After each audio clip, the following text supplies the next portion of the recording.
How do you do, Mr. Hofstede? Please sit down. Thank you, Doctor. And how does my voice sound today? Still quite hoarse. Well, after all, I've had this hoarseness for nearly 3 months. I believe you told me that your voice difficulty came on suddenly. Yes, following another illness, and it's remained the same since. As I indicated to you during your consultation, your hoarseness is caused by a paralysis of one vocal cord.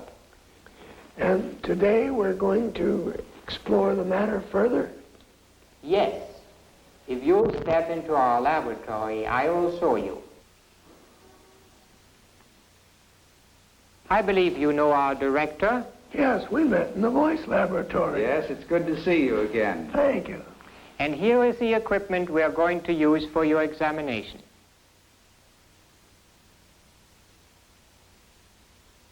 This is a motion picture camera which magnifies the image of your larynx and permits accurate evaluation of any abnormality. This camera is synchronized with a recording machine which records your voice.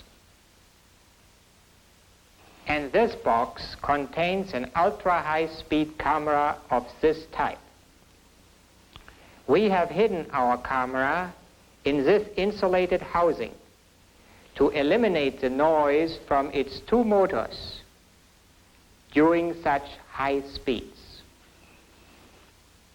The light for this ultra high-speed equipment is produced by this xenon lamp and its control. Why do we need all this speed? Well, let me show you. This is a flashbulb discharge as photographed at ordinary camera speed. Now watch the same event at ultra-high speed and note the difference. This technique enables us to study the details of laryngeal vibration with a 250-fold magnification of the time factor and allows us to suggest treatment accordingly. Okay, when do we start? If you will put this mirror into your mouth, as you did in the doctor's office, that's it. Then we'll all be able to see your larynx. Yes, the left cord seems to stand still. It is paralyzed in the intermediate position. Very nice image. Now try your gentle cough again. Now low pitch down.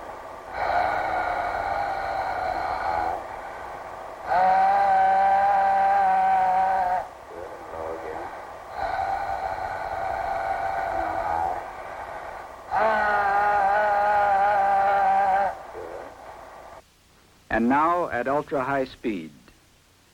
Note the complex motion of the right arytenoid cartilage as it carries the healthy vocal cord to the median line for phonation.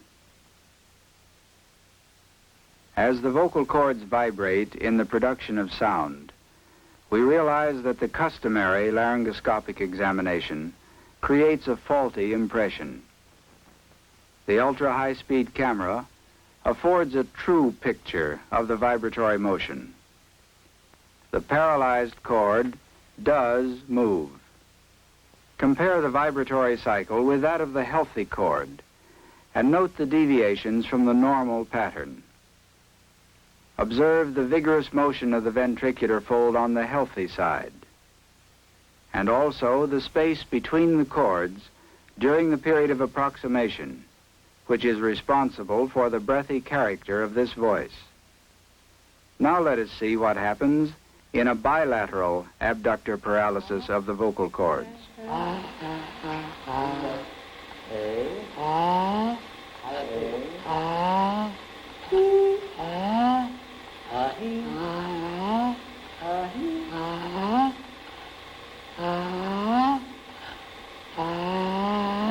breath.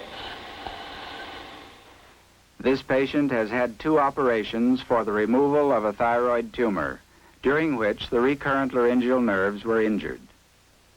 Notice the atrophy of the vocal muscle on the right side and the traction of the vocal cord on that side during inhalation. Is it not obvious from the ultra-high-speed motion picture which arytenoid should be removed to give this patient an adequate breathing space while retaining a satisfactory voice? Now let us study a condition that we see or hear every day: acute laryngitis.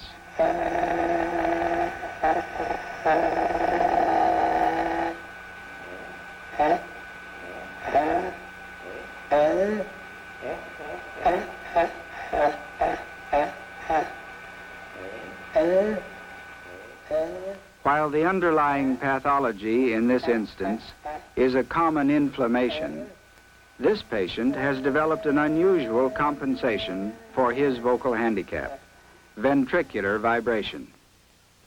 Note the irregularity of the vibratory motion which becomes apparent at ultra-high speed.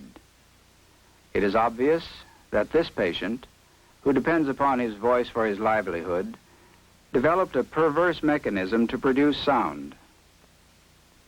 This type of ventricular phonation is an extremely rare phenomenon which we have observed only in the pathologic larynx.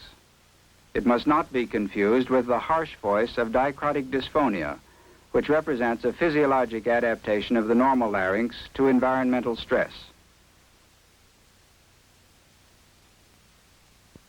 In this type of ventricular phonation, observe the tremendous muscular strain which leads to more and more inflammation. It seems obvious that this patient can recover only if this vicious cycle is interrupted. Now let us switch to another very common condition of the larynx: edema. Edema presents itself in varied shapes and different locations: on the superior surface of a vocal cord, or along the free margin of a cord.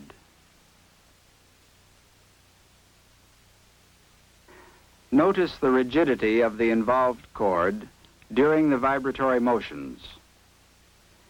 In the presence of a soft swelling, a phase difference between the 2 vocal cords is a common finding.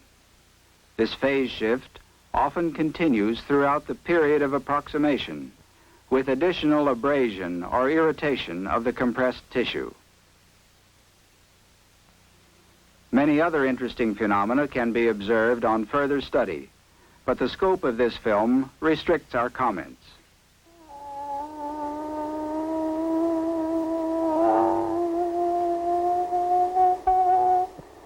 Very good.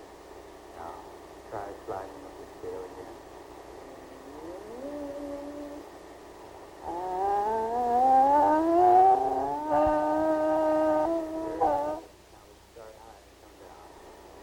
Even and inconspicuous edematous swelling of one cord may cause marked irregularities of the vibratory pattern, as is apparent in these pictures. During our investigations, we have become impressed by the suggestion that a variety of laryngeal swellings originate with edema.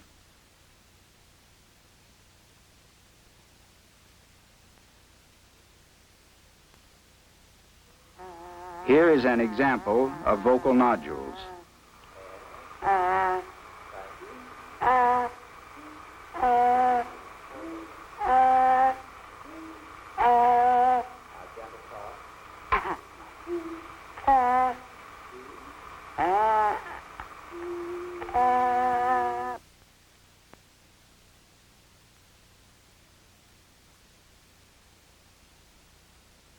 The high-speed camera demonstrates why nodules develop at the junction of the anterior and middle thirds of the vocal cords. The vibratory excursion is greatest at this location, and the resulting approximation more traumatic.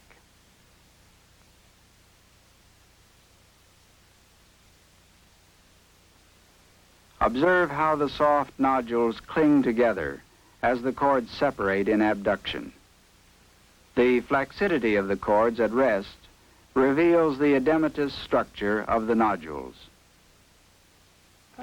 With the addition of cellular elements, polyps originate.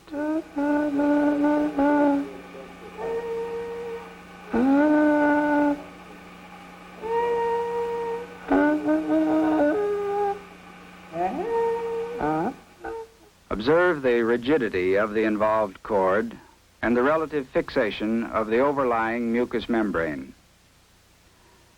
Although the polypoid structures are soft in consistency, the normal cord rebounds without compression, and an incomplete closure results.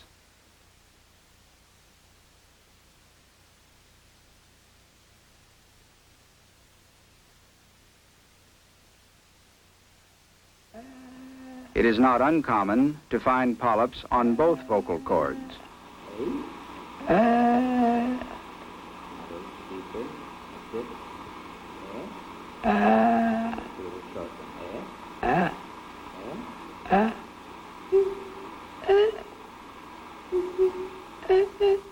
The same patient shortly after the removal of the larger tumor.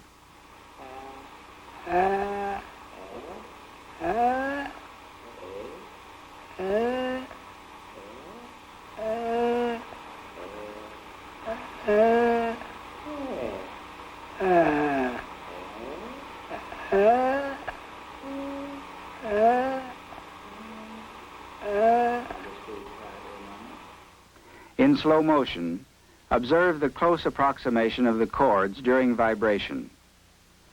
The remaining polyp, the smaller of the two, lies on the opposing cord and dampens the excursions of both cords.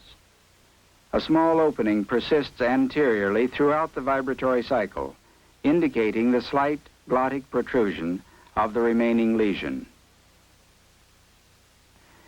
In order to visualize the function of the larynx without anatomic or physiologic distortion, all of these pictures were photographed by indirect laryngoscopy without any form of anesthesia.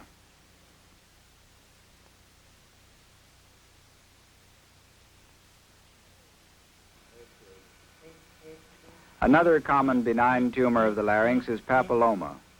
These lesions usually occur in children and frequently require repeated surgical excisions.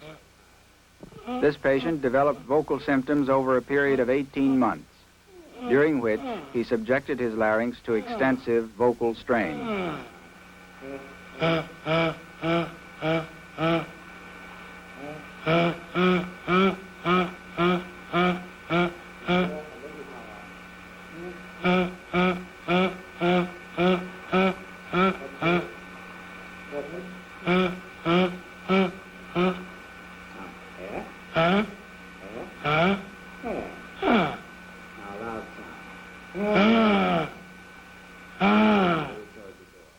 The breathy quality of this voice is explained readily by incomplete approximation of the vocal cords during phonation.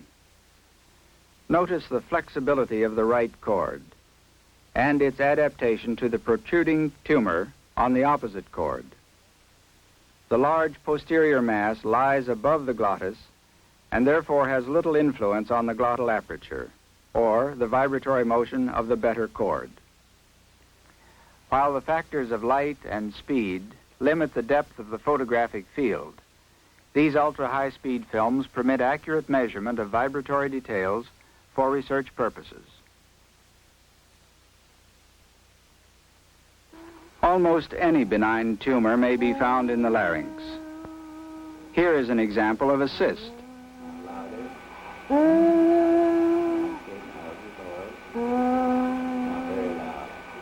That's it.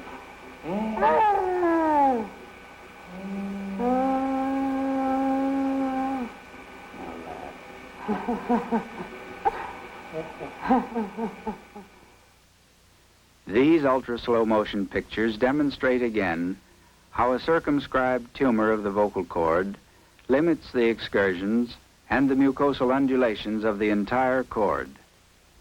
The healthy right vocal cord appears to lead the diseased cord during the vibratory cycle. This asynchrony is reflected in the seesaw of the highlights on the opposing chords.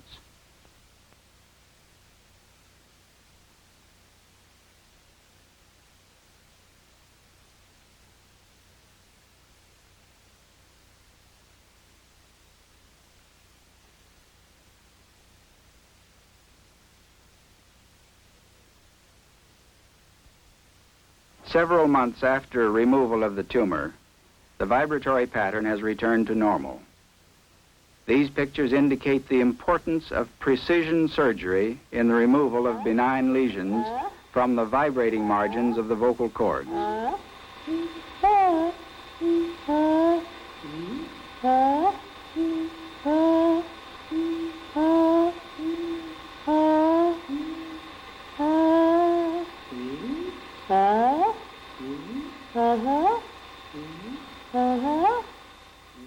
In this patient, the infiltration of a malignant neoplasm has fixed the entire involved vocal cord.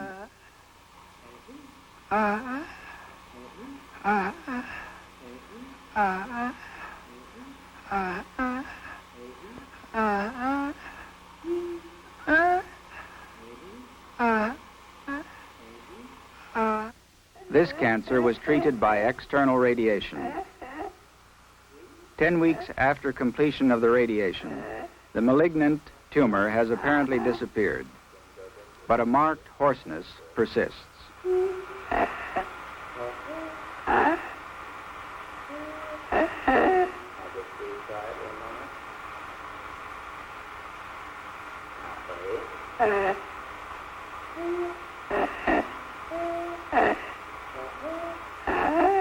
Notice the irregularity of the vibratory pattern and the limited motion of the involved cord.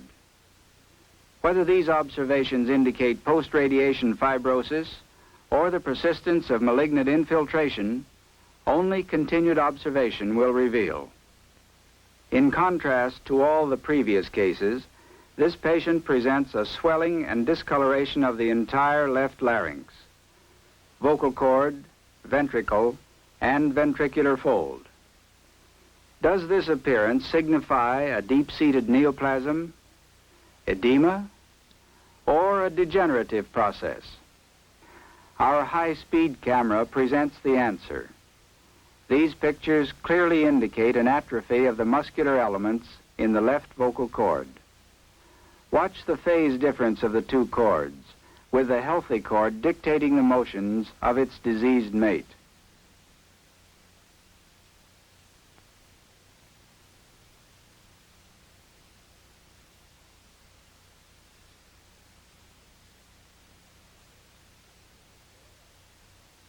Other lesions of the vocal cord are due to trauma.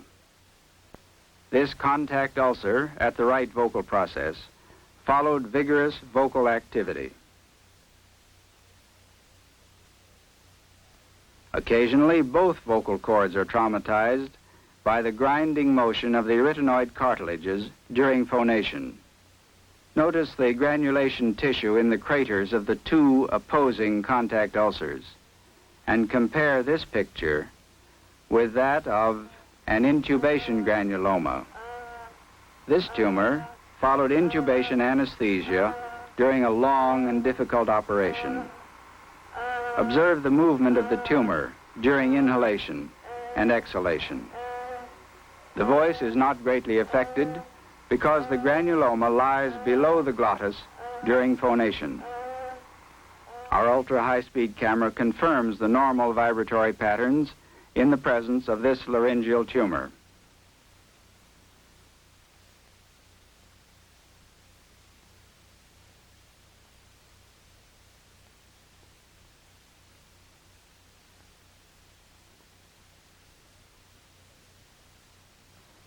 Another example of instrumental trauma is represented in the next scene.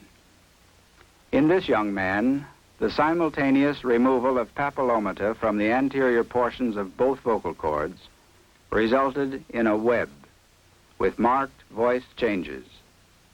My voice to me sounds perfectly normal, except after speaking for a while, it kind of dies out, and I have to repeat words a couple times, and others say that my voice is high-pitched and breathy and kind of hesitating. And when I hear records of it and recordings, well, it doesn't sound anything like what I hear it as I hear it. The shortened chords are responsible for this high-pitched, feminine-type voice. And the irregular vibrations for the hoarseness. A McNaught operation was performed to separate the vocal cords. A metal keel was left in position for a period of about 1 month. With healing, both vocal cords become active throughout their entire length, and the vibratory pattern improves. This change is accompanied by a marked improvement in the voice.